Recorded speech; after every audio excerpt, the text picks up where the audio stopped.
ओम नमः शिवाय। दोस्तों, आज की वीडियो में मौनी अमावस्या की संपूर्ण जानकारी के साथ एक विशेष उपाय बताने वाली हूँ। मौनी अमावस्या के दिन क्या करना चाहिए, कैसे दीपदान करें, दो जगह दीपदान कहाँ कहाँ करना है आपको, अपने पितरों के लिए, अपने पूर्वजों के लिए। मौनी अमावस्या के दिन विशेष पूजा कैसे करनी है, ये सभी बातें आज के वीडियो में मैं बताने वाली हूँ। और एक कथा का भी श्रवण करेंगे, जिस कथा को सुनने से आपकी समस्त कामनाएं पूर्ण होंगी और जीवन के सभी कष्ट संकट दूर होंगे। वीडियो को लास्ट तक जरूर सुनिएगा, स्किप करके बिल्कुल मत सुनिएगा, आपके लिए बहुत अहम होने वाला है और विशेष बातें इस वीडियो में मैं बताने वाली हूँ। दोस्तों, अगर आप चैनल पर नए हैं तो पहले चैनल को सब्सक्राइब कर लीजिए और कमेंट बॉक्स में कमेंट करके वीडियो के बारे में जो भी सुझाव हो कमेंट करें। तो शुरू करते हैं अपना वीडियो। दोस्तों, मौनी अमावस्या के दिन विशेषकर भगवान शिव की पूजा की जाती है। पूर्वजों के लिए, पितरों की आत्मा की तृप्ति के लिए, मोक्ष की प्राप्ति के लिए स्नान दान किया जाता है। तो आज के दिन पीपल के वृक्ष की पूजा की जाती है, पीपल के वृक्ष में दीप दान किया जाता है। अमावस्या के दिन भगवान शिव की आराधना में जितने भी ग्रह होते हैं, चंद्र ग्रह के साथ सभी भगवान शिव की आराधना करते हैं। जहाँ भी दान दक्षिणा किया जाता है वहाँ के कुल अपने आप ही तर जाते हैं। पीपल की पूजा की जाती है, तुलसी की पूजा की जाती है, परिक्रमा की जाती है। जो भी व्यक्ति ये सभी कार्य अमावस्या के दिन करते हैं, उस कुल के पितर पूर्वजों को मोक्ष की प्राप्ति हो जाती है, वे स्वयं ही तर जाते हैं। दोस्तों, अमावस्या के दिन आपको क्या नहीं करना चाहिए। आज के दिन स्त्रियों को या घर के किसी भी सदस्य को देर तक नहीं सोना चाहिए। आज के दिन मांस मदिरा का सेवन ना करें, घर में लहसुन प्याज जैसी भोजन का सेवन ना करें, बड़े बुजुर्गों का अपमान ना करें। घर के बाहर, घर के दरवाजे पर जो भी व्यक्ति आए, जो भी याचक आए, उसका अपमान ना करें। किसी भी जीव जंतु का आज के दिन अपमान ना करें। तो इस बार अमावस्या का दिन 1 फरवरी दिन मंगलवार को है। इस दिन पितृ पूजन का खास महत्व माना गया है। मौनी अमावस्या पर मौन रहकर भी व्रत धारण किया जाता है। आज के दिन अपने परिवार में सुख शांति बनाए रखने के लिए, वंश वृद्धि के लिए, ये समस्याओं की समाप्ति के लिए आज के दिन कुछ खास उपाय किए जाते हैं। पितरों की आत्मा की शांति के लिए कुछ उपाय किए जाते हैं, विशेष पूजा की जाती है। तो आज के दिन यदि आप पीपल के वृक्ष में दीपदान करते हैं, शुद्ध गाय के घी का दीपक पीपल के वृक्ष में दीपदान कीजिए। पीपल के वृक्ष में कच्चा दूध अर्पित कीजिए। पीपल के वृक्ष की 7 परिक्रमा कीजिए और पीपल के वृक्ष से प्रार्थना कीजिए, क्योंकि पीपल के वृक्ष में 33 कोटि देवी देवता का वास होता है। वहां बैठकर अपने पूर्वजों के लिए एक दीपदान करें, पीपल के वृक्ष में जल अर्पित करें, प्रार्थना करें अपने पूर्वजों के लिए कि उन्हें आत्मा की शांति मिले, उनका आशीर्वाद हम पर सदा सर्वदा बना रहे, हमारे घर की जो भी संकट कष्ट दूर है वे समाप्त हो और अपना आशीर्वाद बनाए रखें। इस प्रकार प्रार्थना करते हुए दीपदान करें। दोस्तों, आज के दिन यदि आप अपने घर के मुख्य द्वार पर सरसों के तेल का दीपक का मुख दक्षिण की ओर कर दीप प्रज्वलित करते हैं, अपने पितरों के प्रति, पितरों के लिए एक दीपदान करना आवश्यक होता है। दीपदान करते समय ओम पितरो देवाय नमः मंत्र के साथ दीपदान करें। इससे आपके पितरों को आत्मा की शांति मिलेगी, उन्हें प्रसन्नता मिलती है। जब हमारे पितर प्रसन्न होते हैं तो हमारे सभी कार्य संपन्न होते हैं, उनका आशीर्वाद बना रहता है।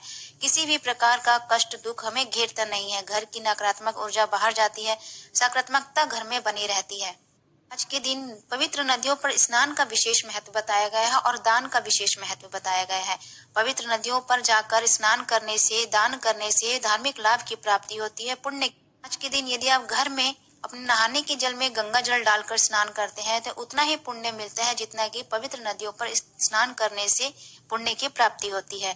स्नान करने के बाद अपने पितरों के लिए दान करें, उनके नाम से दान दक्षिणा करें। भगवान सूर्यदेव को जल अर्पित करें। भगवान सूर्यदेव को जल अर्पित करने के बाद 1 लोटा जल अपने पितरों के लिए अर्पित करें। जल में थोड़ा अक्षत और तिल डालकर अपने पितरों के लिए अर्पित करें, उनसे प्रार्थना करें। दोस्तों, दान कैसे करना है। स्नान के बाद दान का विशेष महत्व माना गया है। दान के रूप में आज आप भूखों को भोजन करा सकते हैं, गरीबों को, उनके जरूरतमंदों को उनकी जरूरत की चीजें दान कर सकते हैं। अन्न का दान देकर, वस्त्र का दान देकर, इस प्रकार आप दान कर सकते हैं। प्याऊ लगवा सकते हैं। अमावस्या के दिन गरीबों में अपने पितरों के नाम से कंबल, जूते, अन्न, वस्त्र दान किए जाते हैं। अमावस्या के दिन यदि आप विशेष रूप से भगवान शिव के पूजन करते हैं, शिवलिंग पर जल अर्पित करते हैं, जल अभिषेक करते हैं, अपने घर से पीने के पानी में से 1 लोटा जल मंदिर लेकर जाएं और वही जल को भगवान शिव के शिवलिंग पर अर्पित कर दें। घर से ले गए जल को भगवान शिव के शिवलिंग पर अर्पित करते हैं तो घर के वास्तु दोष समाप्त होते हैं, पितृ दोष समाप्त होते हैं, घर की जितनी भी नकारात्मक ऊर्जा है वे समाप्त होती है, शिव की कृपा प्राप्त हो जाती है यदि आप घर के जल से भगवान शिव का अभिषेक करते हैं। शिव पर किए गए जल अभिषेक में से थोड़ा सा जल अपने पात्र में ले आए और घर में आकर उस जल को घर के कोने कोने में छिड़क देने से और घर के सदस्यों पर छींटने से घर की नकारात्मक ऊर्जा समाप्त होती है और जो परिवार के सदस्यों पर जो भी किया कराया है वे भी समाप्त हो जाते हैं। तो अब जानते हैं मौनी अमावस्या की शुभ तिथि क्या है। माघ माह के कृष्ण पक्ष की अमावस्या की शुभ तिथि 31 जनवरी को दोपहर 2:18 से शुरू हो रही है, जो कि 1 फरवरी दिन मंगलवार को सुबह 11:15 तक है। ऐसे में स्नान दान के लिए उदया तिथि ही मान्य होती है। अमावस्या की तिथि में सूर्योदय को 1 फरवरी को है, इसलिए इस दिन ही मौनी अमावस्या का स्नान दान और व्रत रखना उत्तम रहेगा। तो जो भी व्यक्ति स्नान दान करना चाहता है, व्रत धारण करना चाहता है, वे व्यक्ति 1 फरवरी को ही व्रत धारण करें। अब बात करते हैं आज के दिन आप विशेष क्या करें यदि आप अपने कार्य में सफलता पाना चाहते हैं, अपने पितरों की पूर्वजों का आशीर्वाद प्राप्त करना चाहते हैं, हर संकट से मुक्ति पाना चाहते हैं। तो आज के दिन दोस्तों क्या करना है, आज आपको स्वास्तिक आपको पीपल के वृक्ष पर कुमकुम से बनाना है। एक स्वास्तिक भगवान शिव मंदिर के चौखट पर बनाना है। भगवान शिव मंदिर के चौखट पर आपको स्वास्तिक बनाना है। वह दोपहर से शाम तक कभी भी बना सकते हैं। आप के वृक्ष पर पहले कुमकुम से स्वास्तिक बनाएं, वहां शुद्ध घी का दीपक प्रज्वलित करें, गोल बाती का दीपक प्रज्वलित करना है। दूसरा स्वास्तिक भगवान शंकर के मंदिर के चौखट पर बनाना है। उस स्वास्तिक पर शुद्ध घी का दीपक 2 बाती का दीपक प्रज्वलित करें। भले एक दिए में 2 बाती लगाकर शुद्ध गाय के घी का दीपक से प्रज्वलित करें। दोपहर 12 बजे से 7 बजे तक का शुभ समय है, आप कभी भी ये काम कर सकते हैं। भगवान शिव की चौखट पर जो दीपक आपने प्रज्वलित किया है उस दिए का मुख अपनी ओर होना चाहिए और भगवान से कामना करें, अपनी प्रार्थना करें, जो भी आपकी कामना है वो कामना कहते हुए दीपक प्रज्वलित करें। आपकी जो भी परेशानियां होंगी वे दूर होंगी और हर कार्य में सफलता प्राप्त होगी। आज के दिन ये स्वास्तिक बनाकर पीपल के वृक्ष में दीपक प्रज्वलित करना, भगवान शिव के मंदिर में दीपक प्रज्वलित करना इतना प्रबल होता है, बहुत कार्य सिद्धि प्रयोग है ये, जिसे करने से आपकी सभी कामनाएं पूर्ण होती हैं और हर कार्य में सफलता प्राप्त होती है। तो इस प्रकार से आपको दीपक प्रज्वलित करना है, 2 स्वास्तिक बनाना है, एक पीपल के वृक्ष पर कुमकुम से शुद्ध घी का दीपक, गोल बाती का दीपक प्रज्वलित करें। दूसरा स्वास्तिक भगवान शिव मंदिर के चौखट पर कुमकुम से ही स्वास्तिक बनाए, उस स्वास्तिक पर लंबी बाती का दीपक प्रज्वलित करें, शुद्ध गाय के घी का दीपक प्रज्वलित करें, दीपक का मुख अपनी ओर रखें और अपनी कामना कहते हुए दीपक प्रज्वलित करें। भगवान शिव से प्रार्थना करें, जो भी आपकी समस्याएं हैं, परेशानियां हैं, उसे दूर करें, हमारे संकट दूर करें। तो आज के दिन ये आपको ये सभी कार्य करने हैं। आज के दिन आप स्नान दान करें, गाय को दान दें, कुत्ते को भोजन कराएं, कौवे के लिए ग्रास निकालें, चींटियों को दाना दें, मछलियों को दाना दें।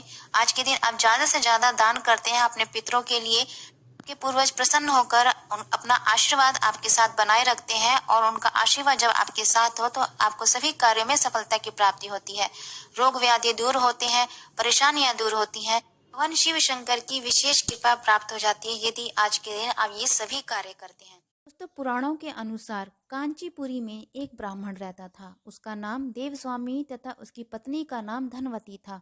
उनके 7 पुत्र तथा एक पुत्री थी। पुत्री का नाम गुणवती था।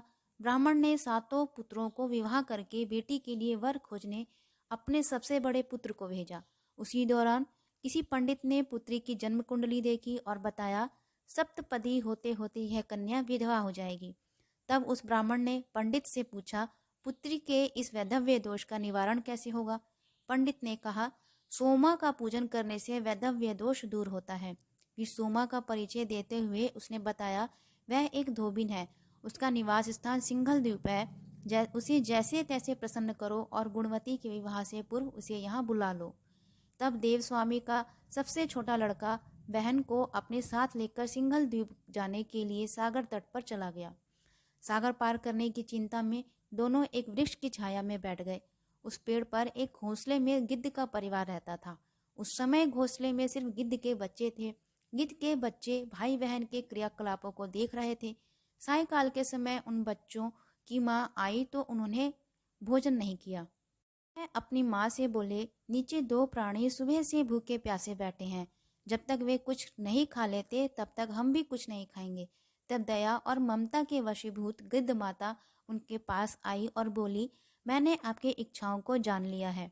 इस वन में जो भी फल फूल कंदमूल मिलेगा मैं ले आती हूँ, आप भोजन कर लीजिए। मैं प्रातःकाल आपको सागर पार कराकर सिंहल द्वीप की सीमा के पास पहुंचा दूंगी। और वे दोनों भाई बहन माता की सहायता से सोमा के यहाँ पहुंचे। वे नित्य प्रातः उठकर सोमा का घर झाड़कर लीप देते थे। एक दिन सोमा ने अपनी बहुओं से पूछा, हमारे घर कौन बुहारता है और कौन लिपता पोतता है? सबने कहा, हमारे सिवाय और कौन बाहर से काम करने को आएगा? किंतु सोमा को उनकी बातों पर विश्वास नहीं हुआ। एक दिन उसने रहस्य जानना चाहा।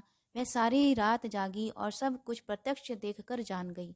सोमा का उन भाई बहन से वार्तालाप हुआ। भाई ने सोमा को बहन संबंधी सारी बात बता दी। सोमा ने उनकी श्रम साधना तथा सेवा से प्रसन्न होकर उचित समय पर उनके घर पहुंचने का वचन देकर कन्या के वैधव्य दोष निवारण का आश्वासन दिया। मगर भाई ने उससे अपने साथ चलने का आग्रह किया। आग्रह करने पर सोमा उसके साथ चल दी। चलते समय सोमा ने बहुओं से कहा, मेरी अनुपस्थिति में यदि किसी का देहांत हो जाए तो उसके शरीर को नष्ट मत करना, मेरा इंतजार करना। और फिर सोमा बहन भाई के साथ कांचीपुर पहुंच गई। दिन गुणवती के विवाह का कार्यक्रम तय हो गया। सप्तपदी होते ही उसका पति मर गया। सोमा ने तुरंत अपने संचित पुण्यों का फल गुणवती को प्रदान कर दिया। तुरंत ही उसका पति जीवित हो उठा। सोमा उन्हें आशीर्वाद देकर अपने घर चली गई।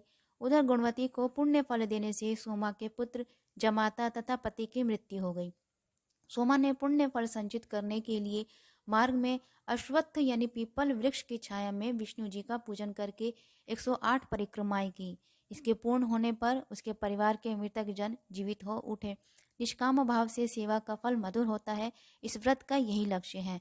तो अमावस्या के दिन यदि आप पीपल के वृक्ष की पूजा करते हैं, 7 बार या 108 बार परिक्रमा करते हैं तो आपके सभी कार्यों में सफलता मिलती है। निष्काम भाव से किया गया कोई भी कार्य हमें सफलता प्रदान करता है। तो दोस्तों वीडियो अच्छी लगी तो चैनल को सब्सक्राइब कीजिए, लाइक कीजिए, शेयर कीजिए, कमेंट बॉक्स में कमेंट जरूर कीजिए, बेल आइकन को प्रेस कीजिए जिससे वीडियो की आने वाली नोटिफिकेशन आपको मिलती रहे। तो मिलते हैं अगली वीडियो में, तब तक के लिए नमस्कार।